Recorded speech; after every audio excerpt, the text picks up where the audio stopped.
Welcome to the 36th DOK.fest Munich. Welcome to DOK.fest Munich at Home 2021, our online edition of the festival. My name is Sergej Michael and I'm the project manager of the DOK Network Africa.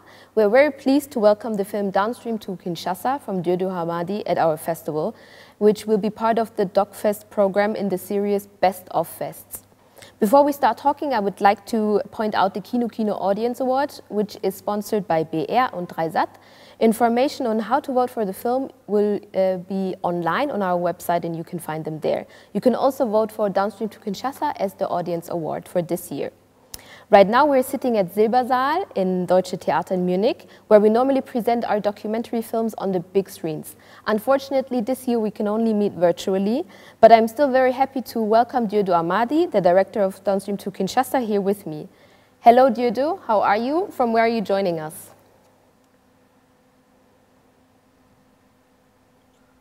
Bonsoir, merci beaucoup. Hi, good evening. Thanks for inviting me. I'm just sitting in Brussels right now. Okay, before we start with the questions on our film, some viewers may not have seen your film yet. They will watch it after the Q&A. So can you give us a quick overview what Downstream to Kinshasa is about?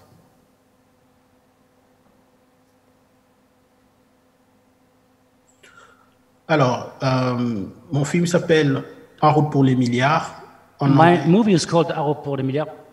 So it's called Downstream in Kinshasa in English. It's the story of a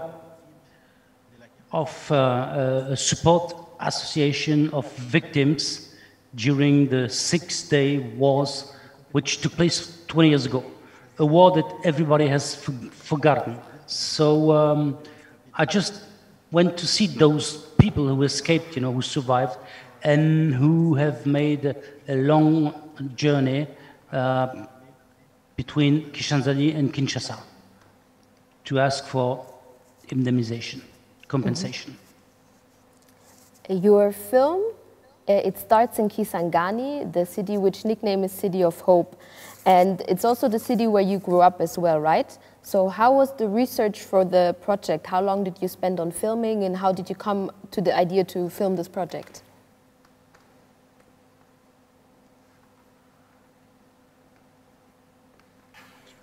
Effectivement, Kisangani, c'est ma ville natale. Indeed, it is my hometown. It's where I grew up, and the war I'm talking about in this documentary is a war which took place a long time ago. I was 15, 16.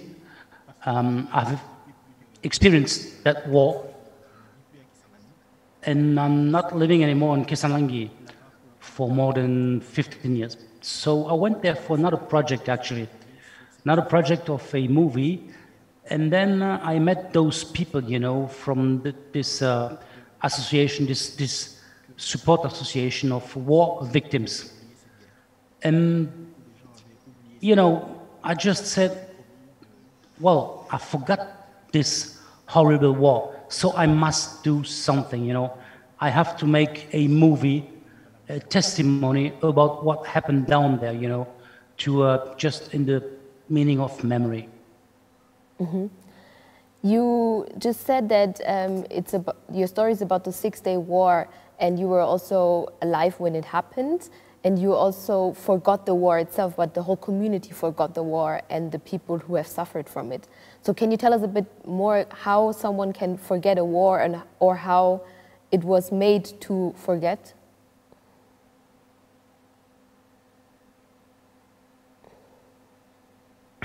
Je crois que l'effet... My parents and I, after that so-called 6 days wars, we wanted to get over it, to forget it. And for a lot of people in Kisangani and in Congo, we just needed to, to open a new chapter in life because it was a terrible war, And if you want to evolve in life, if you want to, keep on living, you have to do something else. The people I'm following in the documentary, in the film, are victims, you know, direct victims, people who lost, you know, arms, legs, amputations, so they could not, you know, forget this war. In the film, you're very close to your protagonist. You follow the journey from the boat from Kisangani to Kinshasa. Can you tell us a little bit more about how the filming situation was on the boat? Were you alone? Did you have a crew with you? Or yeah, did you do everything yourself?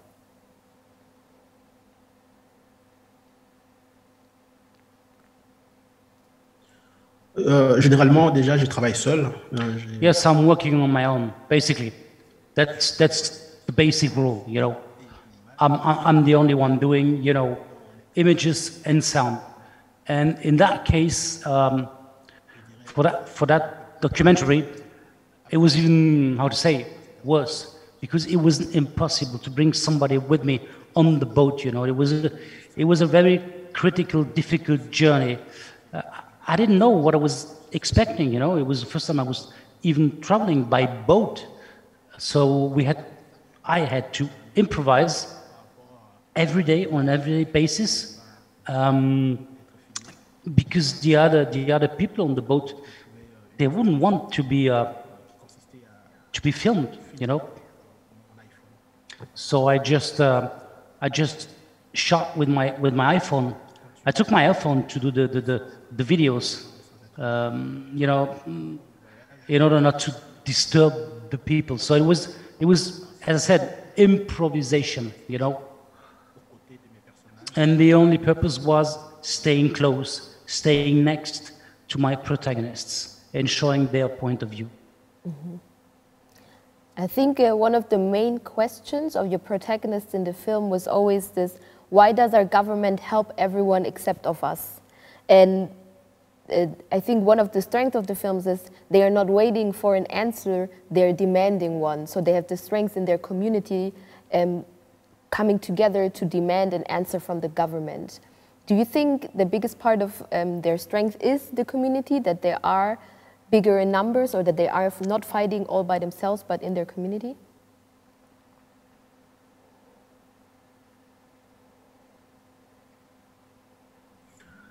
C'est vrai que beaucoup de ces victimes. Yes, you're right. Most of those victims have had, you know, the victim support I told you about, the association and so on and so forth. It's a support organization, so they help each other, and that's how, you know, they're able to bear life. But the victims I followed during my journey are people, how to say, it's like an act of despair, you know. Mm-hmm. It's people who are fighting for more than 20 years and nobody ever listened to them. So, you know, they have, how to say, nothing to lose. They tried everything, nothing worked. So now what they did is they just, you know, they went to the capital, they went to see the institutions as a community, you know. It's really, it's despair. Mm-hmm. And has your own view on justice changed as a result of the film? Do you believe there is justice for these people?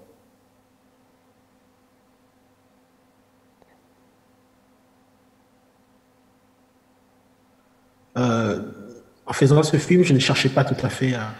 It was not my intention, you know, seeking for justice for me or for them or for whoever. The most important thing for me was to pay tribute to those people, you know, who endured that. The living, still living victims, and the other who unfortunately died in the conflict. This terrible war cannot just vanish from our memory. That was my purpose, you know, maintaining the memory through the braveness of those people. And this was my inspiration, and this is what I wanted to share with other people. Mm-hmm. In between the scenes on the boat or during the voyage to Kinshasa, we always see scenes from theater performances that reminded me of the Theater of the Oppressed by Augusto Boal. I don't know if you know him. It's a popular community-based education that uses theater as a tool to get to social change. So do you think the protagonists in your film also use theater in a way in this documentary?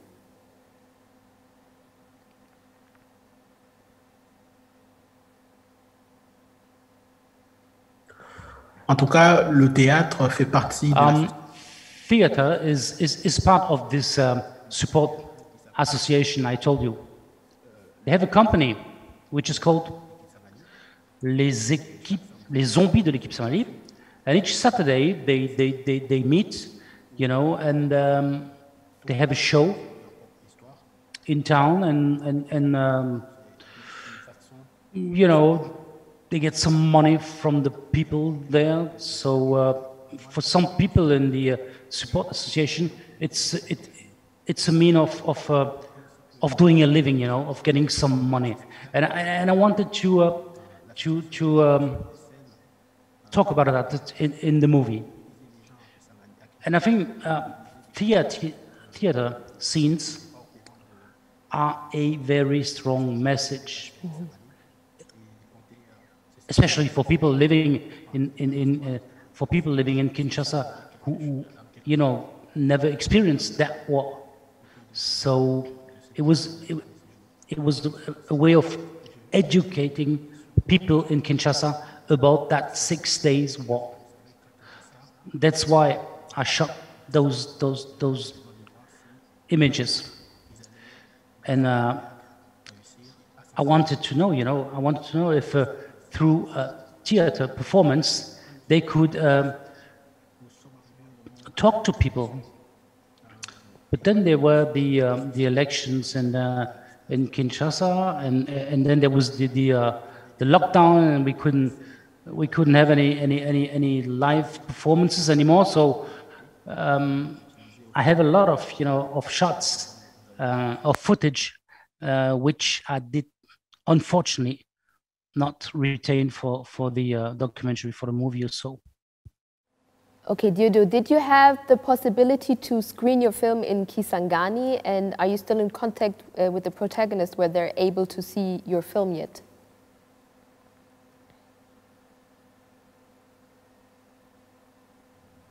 Oui, en tout cas, une grande partie de... Yes. A big part of the people you see in the movie saw the film actually, because it, you know, has been going on for months and months. The post-production, the cutting, and so on and so forth, and I've been showing the movie to everybody. Yes, I did. And how were everybody involved? And how were their reactions seeing the movie? What did they think about it? En tout cas, je ne sais pas tout à fait. What can I say about their reaction? My feeling was that some of them were just happy, you know, to like see themselves on the screen, something like this. Mm-hmm. Of course, I mean, the journey on the boat was something which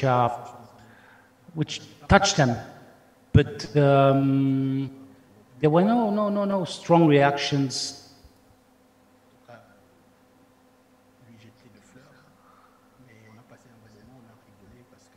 But it was, we spent a good time, you know. I mean, seeing oneself. That's what they all told me. There on screen was quite something. Mm-hmm. Thank you for the insight into your movie.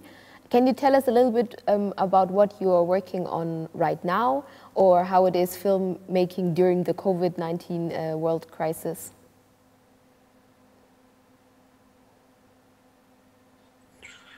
Alors, je suis en train de travailler sur d'autres projets. I'm working on other projects, fictions this time, fiction. I'm working on a TV series, and I'm just working on my first fiction, which, well, could be released in like 2 years. Thank you so much for your time and for this Q&A. If you have any last words, anything you want our viewers of the festival to know, or if you want to address anything, I'll give you the last words.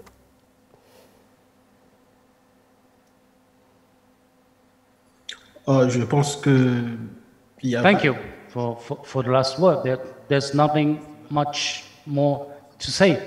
I'd like to thank the festival, the management of the festival for selecting my documentary. You know, I think it's a testimony, and it's also a good moment, so to say, of movies, of film. Mm-hmm. Well, thank you so much, everyone in the audience. If you enjoy Downstream to Kinshasa, don't forget to vote for the film, so it will be able to win the Audience Award that's sponsored by BR and 3sat. Thank you so much for watching, and we will see you soon, hopefully in Munich.